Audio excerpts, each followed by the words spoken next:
Ang gwapo talaga ni Darren. How can he just stand there? Like, nakikipag-usap lang siya tapos ang gwapo-gwapo niya. I mean, look at him.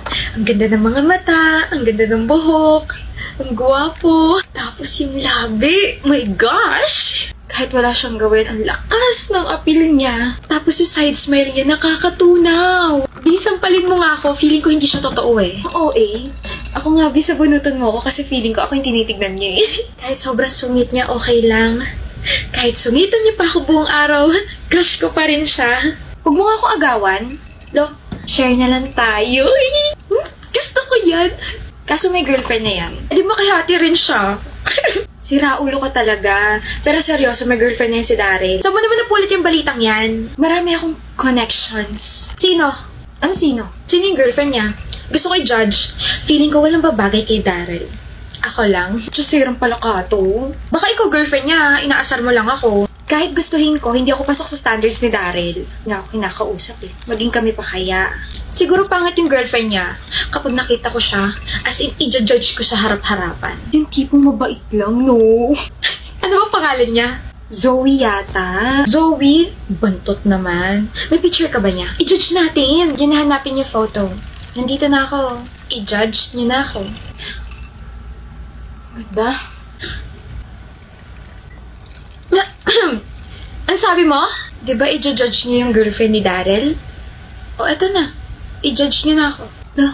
Si Ante, ang ganda pero nakikisali. Akala ko ba? Sabihin mo na lang kung crush mo si Darrell, isasama ka namin sa Darrellanatics. Ano? Darrellanatics? Oo, ako yung president tapos siya naman yung vice president. Talaga? Eh di ako na lang yung muse tapos si Darrell yung escort. Si Ante ay maganda pero malakas ng tama. Wait for your turn. May girlfriend yung tao. Pag nag-break sila ng girlfriend niya, ako na yung next. Tapos siya naman, tapos ikaw, okay? Wait for your turn. Ganun din. Babalikan niya rin yung ex niya. Alam mo, masungit yan pero lumingon siya rito. Ako yung tinignan niya. Si Ante ay nababaliw na. Nababaliw sa kanya. Shh! Hi, Darrell. Hi, Jarrell. Zoe. Bakit? Huh? Zoe? Zoe? Ha? Di mo i-greet boyfriend mo? Hi, love.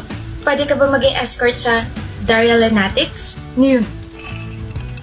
Anyway, basta ikaw miss ko. Tara, love, kain tayo. Susunod ako. You heard him. Ang girlfriend ang magiging news. I'm Zoe, by the way. Nice to meet you, girls. I hope we can bond next time. Pag-usapan lang natin kung gaano kagwapo yung boyfriend ko. See ya! Okay po. Walang nangyaring ganito today.